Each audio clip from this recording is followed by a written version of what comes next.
En el ciclo de entrevistas que seguimos haciendo vía Skype tenemos a otro personaje del conflicto de 1982, un hombre relacionado sobre todo a los medios, como lo es Nicolás Casanseu. Discutido o no, se puede decir que ha sido un personaje fundamental, digamos, en el conflicto por el hecho de que ha transmitido la guerra durante los 74 días prácticamente desde Malvinas. Nicolás, buenas noches. Buenas noches, un gusto hablar con ustedes. Lo mismo decimos desde acá, Nicolás. Nicolás, vamos a hacer una pequeña introducción como para que la gente se entere, sobre todo los de la generación mía, que somos los que no hemos tenido por ahí el gusto de poder verlo en los medios, pero sí la gente que sí lo ha visto por televisión. Yo en 1982 estaba en el Canal 11 y me recontrataron a fines de marzo en ATC, sin decirme los motivos, porque yo había tenido una desavenencia con el productor, me había ido en el 80 al Canal 11. Y de repente el productor me llama, me dice, ¿no querés volver? ¿Cuánto querés ganar? Yo dije, quizás valoraron mis talentos. Pero la explicación era otra, que el productor sabía lo que iba a pasar y me quería recontratar porque quería que yo fuera el que cubriera Malvinas, porque a mí me gustaba ese tipo de cobertura. Yo, ignorando todo eso, el día 2 de abril me llama el periodista Víctor Suárez y me dice que hemos tomado las Malvinas y me agarré una gran alegría, pero por otro lado una gran depresión porque me lo había perdido. Y cuando llego al canal a grabar la promoción de mi reingreso al noticiero en traje y corbata, me entero que me voy para Malvinas, lo cual me llenó de alegría. ¿No? Allí con traje y corbata me fui para Comodoro Rivadavia. O sea que prácticamente le cambian el traje como el que tengo puesto ahora y se le casco, fusil, cámara en este caso, con micrófono y salió para Malvinas.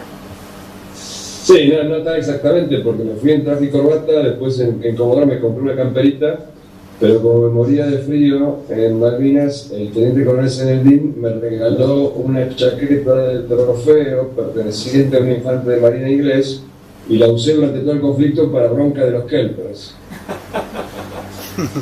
Bueno, ya nos va a contar puntualmente su relación con Senedín, que es algo que no podemos obviar de preguntarle. Canal 11 sería lo que hoy es, si mal no me fallan los cálculos, Telefe, ¿puede ser? Correcto, sí. Perfecto, o sea que, digamos, si bien hemos estado hablando durante los programas anteriores y los subsiguientes a este respecto de la planificación que hubo del conflicto en 1982, sus superiores sabían sobre el conflicto.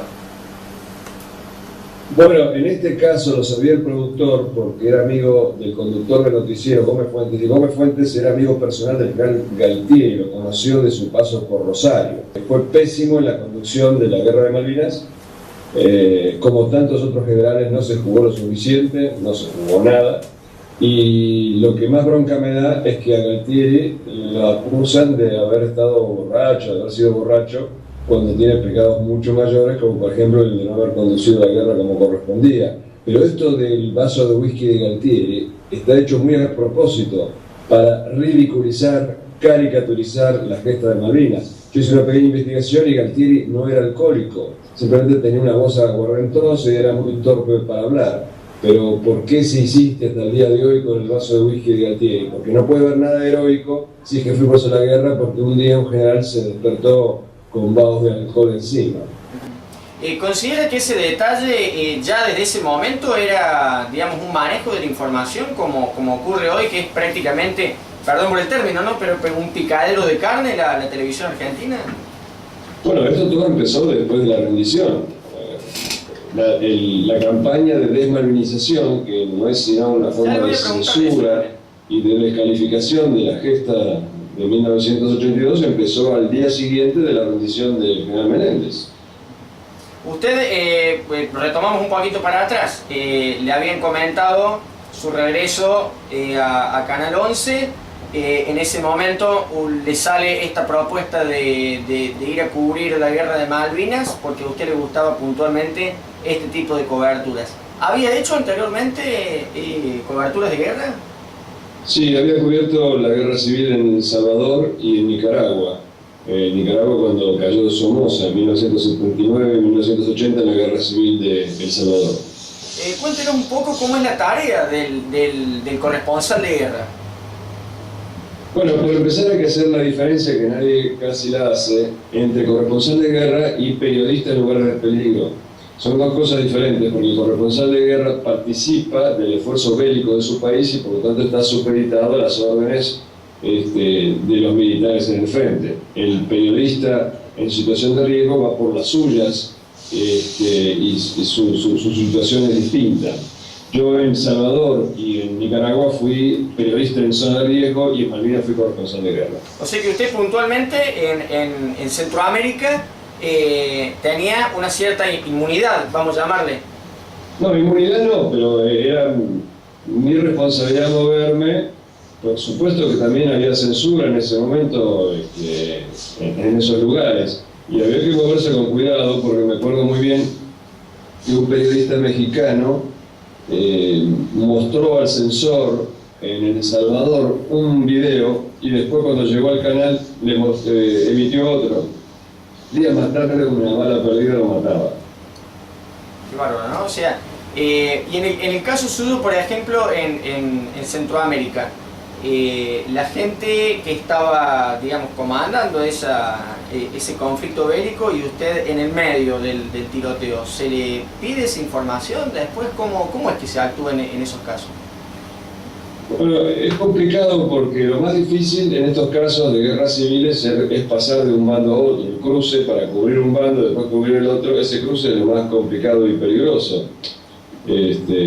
Pero fuera de eso uno hace lo que puede hacer y con suerte lo emite desde el canal local. Nicolás, si bien hemos podido obtener la televisación mediante Colsecor, por lo cual usted dentro de muy poquito va a estar siendo visto en todo el país. Retomamos un poquito el tema Malvinas, si le parece. Llega a el sur en Comodoro Rivadavia, dijo. Sí, llegué a Comodoro Rivadavia el día 2 de abril mismo, no nos dejaron saltar a las islas ese día. El día 3 fuimos unos 40 periodistas en un charter.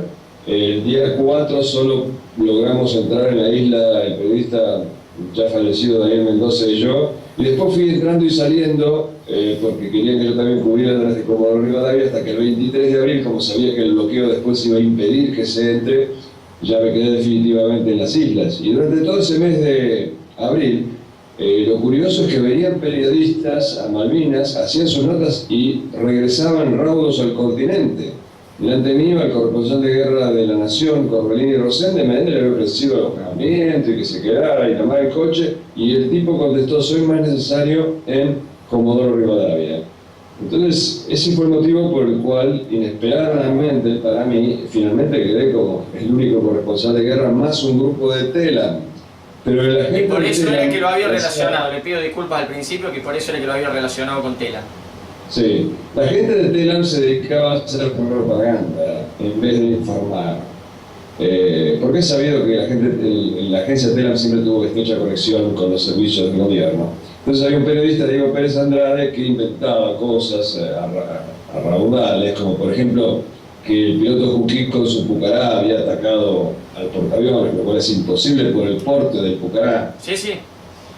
Y, por ejemplo, publicó una noticia de que habían los ingleses matado a media docena de kelpers, lo cual era falso de toda falsedad, y eso enfureció a las autoridades militares, y el día 4 de mayo clausuraron la agencia TELAM, a pesar de que estos periodistas se quedaron en las islas tomando whisky, como siempre se jacta en sus entrevistas por televisión el cronista de TELAM, Pérez Andrade. Y eso hizo que yo quedara como el único corresponsal de guerra.